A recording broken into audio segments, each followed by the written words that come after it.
시청자 여러분 안녕하십니까, 김동수입니다. 참 세월이 빠릅니다. 오늘이 9.13 대책을 발표한 지 벌써 1년이 되었습니다. 지난해 정부는요, 강력한 대출 규제와 보유세인 종합부동산세 강화, 다주택자들의 양도소득세 중과, 그리고 임대 등록의 의무화, 3기 신도시 등 공급 방안까지 총망라하는 9.13 부동산 종합대책이 시장에 파장을 일으킨 바 있습니다. 9.13 대책 발표 시점부터 전국 주택가격은 꾸준하게 하락세를 보였습니다. 그러나 이후 올해 8월까지 1년 동안 서울 아파트 값은 1.13%가 떨어졌습니다. 대책을 발표하기 전 2018년 9월 12일까지 1년 동안 무려 9.18%가 오른 것에 비한다면 집값 안정 효과는 확실하게 있었던 것은 사실입니다. 그런데요, 올라갈 때는 가파르게 올라가고 떨어질 때는 미미하게 떨어지는 것이 바로 문제 아니겠습니까? 그런데요, 9.13 대책 발표 이후 1년 동안 거래가 급감하면서 개업 공인중개사들을 비롯한 이삿짐센터, 그리고 인테리어 업자들, 여기에 관련 업계의 매출이 극도로 감소했습니다. 그러다 보니까 아무래도 서민 경제에 적지 않은 영향을 미친 것은 현실적인 얘기죠. 사실 말이죠, 집값이 너무나 상승해도 문제고 집값이 너무나 떨어져도 문제가 되는 것입니다. 물론 주택 소유자 입장에서는 당연히 주택이 올라가는 게 당연히 좋겠죠. 당연히 올라가는 게 좋지 않습니까? 그런데 이렇게 주택 가격이 상승하면 문제점도 많이 발생합니다. 그러니 꼭 주택 가격이 올라가는 게 그렇게 바람직하지는 않아요. 주택 가격이 올라가게 되면은요, 세금 부담이 커집니다. 보유세가 많이 인상돼요. 그리고 주택 가격 올라가면은 공시가격 인상으로 말이죠, 지역 건강보험료까지도 인상이 됩니다. 그리고 사람 심리가요, 주택 가격이 올라가면 좀 부자가 된 느낌 아니겠어요? 불로소득이 생겼으니까. 그래서 자금이 필요하다 보면 가계대출도 받게 되는 겁니다. 그게 문제라는 거예요. 현재 우리나라 가계부채가요, 2019년 2분기 현재 무려 1,556조에 육박하고 있습니다. 이게 적은 돈입니까, 이게? 그리고 주택가격이 올라가면은 1세대 1주택은 문제가 안 되겠죠. 팔면 비과세니까. 그러나 1세대 2주택 이상자는 팔면은 양도소득세 부담이 커요. 양도에서 돈이 들어온 것만큼도 세금을 내기 때문에 세금 좋아하는 사람이 어디 있습니까? 이렇게 양도소득세 부담이 커진다는 겁니다. 그러니까 이런 세금 부담이 커지니까 막상 처분도 못하는 그런 상황에 오게 되는 겁니다. 그러나 이제 소득이 많은 사람들은 상관이 없겠죠. 재산세 얼마나 올라가겠습니까? 건강보험료 얼마나 올라가겠어요? 재산이 많은 사람들은 걱정이 없는데 중산층 소시민들이 문제라는 겁니다. 또 처분을 하고요, 다른 지역으로 이사를 간다 하더라도 그 지역도 오를 만큼 오르기 때문에 또 별 도움이 안 됩니다. 오히려 양도에서 양도소득세 내지요, 또 취득하게 되면 취득세 내지요, 또 기타 이사 비용 들어가지요, 또 인테리어 비용 들어가지요, 중개수수료 들어가지요, 등기치게 되면 또 법무사 서기 비용 들어가지요. 주택 가격이 하락해도 문제가 있어요. 주택 가격이 하락하게 되면 집주인 입장에서는 말이죠, 세입자들에게 임차보증금 내주는 것도 힘들게 되고요. 또 주택 소유자들이 대출 받아가지고 그 원금하고 이자 상환하지 못하면 금융기관이 법원에다가 경매 신청하잖아요. 이렇게 경매 신청이 진행되게 되면은 아무래도 낙찰률이 떨어지기 때문에 주택 소유자는 물론이거니와 금융기관도 대출금을 다 회수가 안 되기 때문에 부실채권이 발생하기 때문에 역시 금융기관도 막대한 손실이 발생하게 되는 겁니다. 또한 그 주택 소유자가 경매로 넘어가게 되면 거기에 이해관계인들이 얼마나 많습니까? 채권 채무관계가 얼마나 많습니까? 이런 사람들에게도 막대한 피해를 주게 되는 것도 되기 때문에 사회적, 경제적으로 바람직하지 않다, 이렇게 생각이 들어갑니다. 앞으로 이 미래 트렌드는 말이죠, 저성장입니다. 그리고 저물가 시대가 왔습니다. 소위 뉴 노멀 시대가 왔죠. 그러다 보니까 이런 저성장 시대가 되다 보니까 소득 양극화가 심화되는 세상이 왔습니다. 이건 비단 우리나라뿐만 아니라 전 세계적으로 소득 양극화가 상당히 심해지고 있다는 겁니다. 우리 같은 대한민국 중에 서울에 사는 사람들 중에서도 소득 양극화가 심화되고 있지 않습니까? 자, 지금 서울 지역의 지역별로 양극화가 심화되고 있고, 지금 말이죠. 지난 9.13 정책 이후에 서울 아파트 가격은 지금 32주째 하락을 했어요. 그런데 32주째 하락하고 지금 7월부터 초부터 지금 보합세 유지하다가 매주 0.02%에서 0.04%까지 이렇게 매주 상승을 했는데요. 문제가 되는 게 전세를 끼고 말이죠. 주택을 산 갭투자들, 이런 사람들 때문에 수요가 감소되는 효과도 나타나고 있는 건 사실입니다. 이런 갭투자들이 수익이 생기면 계속 투자하지 않습니까? 사실은 부동산을 가지고 돈을 버는 사람들은요, 늘 부동산 투자하는 습성들이 있습니다. 습성이 강하지요. 늘 부동산 투자에 돈을 벌었기 때문에. 그래서 이렇게 사실은 그 투기꾼들은 사라져야 됩니다. 사실은 이 부동산 투기꾼들 때문에 가격이 올라가는 겁니다. 어느 국지적으로 말이죠. 투기꾼들이 막 몰려다니면서 어느 특정 지역에 계속 매수하게 되면 가격이 올라가지 않습니까? 그래서 가격이 올라가면 또 투기꾼들이 처분하고, 그럼 막차 타는 사람들은 또 손해가 막심하지요. 그러니까 이득을 보는 사람이 있으면 또 손실 보는 사람도 있지 않습니까? 지금 서울 시내 그 아파트 값은요, 재건축 단지 중심으로 지금 지난 7월 초부터 보합에서 상승으로 전환이 되었습니다. 그러다가 얼마 전 정부가 분양가 상한제를 발표했죠. 상한제 발표한 이후에 재건축 아파트는 강남의 우성아파트라든가 또 잠실 5단지 주공아파트는 한 1억씩도 가격이 또 하락을 했다고 하는데요. 그런데 반면 신축 아파트 가격은 상승이라는 풍선 효과가 나타나기도 했습니다. 앞으로 분양가 상한제, 민간주택에 대해서 분양가 상한제를 적용하게 되면 아무래도 신축 아파트가 좀 줄지 않겠는가, 신규 아파트가. 그러다 보니까 신규 아파트 선호 현상으로서 좀 가격이 상승을 하기도 했습니다. 특히 말이죠, 자금력이 튼튼한 고소득층들이 있죠.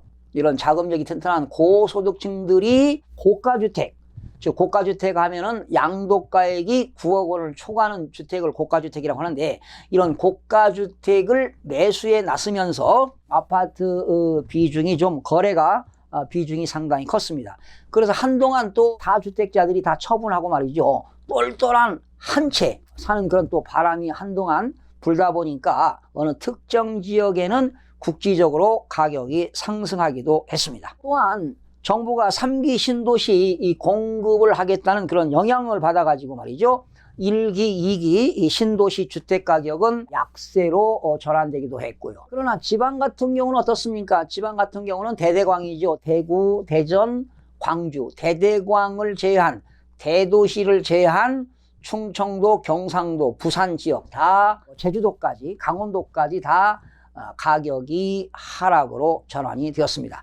지금도 지방은요, 대대광을 제외한 지역은 지금도 가격이 하락하고 있습니다. 그건 이제 지역의 그런 경기 침체로 인해서 지역 경기가 활성화가 안 되다 보니까 지금 가격도 하락하고 있고, 또 지방에는 미분양도 많습니다. 자, 그러면 9.13 정책에 대한 평가를 한번 해보도록 하겠습니다. 그동안 이제 지방은 보합이라든가 가격이 하락했지만 서울과 일부 수도권 지역에서는 9.13 대책 전에는 계속 고공행진했잖아요. 그런 고공행진하던 서울 집값은 안정화가 된 것은 사실입니다. 그러나 9.13 대책이라고 하지만은 지방에는 크나큰 영향을 미치지 못했습니다. 지방의 대도시, 대대광을 제외한 지역은 거의 뭐 하락세로 전환됐기 때문에 큰 영향을 미치지 못했다. 그리고 정부가 말이죠, 9.13 정책을 단기적으로 대책을 수립했습니다. 그냥 뭐 수시로 부동산 정책을 발표하다 보니까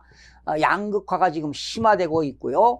9.13 부동산 정책 이후에 서울과 수도권에서는 거래 급감으로 말이죠, 부동산 관련 업체들이 크나큰 경제 타격을 입은 것만은 사실입니다. 또한 제3기 신도시 발표하는 바람에 1기, 2기 신도시 주민들의 반발도 있어가지고 부작용도 없지 않아 있는 것으로 평가가 됩니다. 그렇다면 지금 9.13 부동산 정책 이후 1년 이후에 앞으로 2019년 이제 하반기 또 2020년도로 가면서 과연 서울시장의 주택시장을 제가 전망을 해보겠습니다. 만약에 대한민국의 경제가 정상적으로 돌아간다면 부동산 가격은 불안하게 상승할 여지가 높습니다.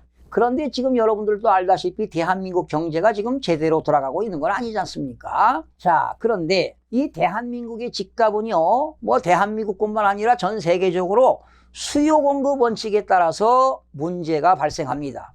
지금 서울에도요, 무주택자가 50%입니다. 이런 무주택자들의 꿈은 내 집 마련 꿈이 있지 않습니까? 그러다 보니까 늘 수요 공급 원칙에 의해서 수요는 많은데 공급이 부족하다 보니까 주택 가격은 상승할 수밖에 없습니다. 아마 정부는 그 소형 아파트뿐만 아니라 서민들을 위한 임대 아파트를 좀 많이 신축해야 되지 않을까 이런 생각해 봅니다. 또한 제가 볼 때는 그러면 서울 지역의 주택 가격은 장기적으로 본다면 집값은 상승할 수밖에 없습니다. 그건 철저합니다. 수요 공급 원칙에 의해서 먼 훗날에 올라갈 수밖에는 없습니다. 그런데 말이죠. 단 주의할 게 있습니다. 지금 현재 입장에서 세계 경제는 지금 불확실성이 확대되고 있는 것만은 사실입니다. 그렇다면 이런 상황에서 부동산 가격이 인상한다는 것은 지극히 비정상적이다 이렇게 이야기를 하고 싶습니다. 지금 미국과 중국의 무역 분쟁은 장기화가 되고 있습니다. 이렇게 장기화가 되면서 환율 전쟁으로 번지는 양상이 지속되고 있습니다. 그리고 지금 한일 간의 경제 보복 문제, 특히 한일 간의 군사정보보호협정이죠. 지소미아 종료 결정으로 야기된 한미일 동맹 균열 우려도 지금 심각한 수준입니다. 안보 위기가 지금 심각하다는 겁니다. 또한 영국의 유럽연합 EU 탈퇴입니다.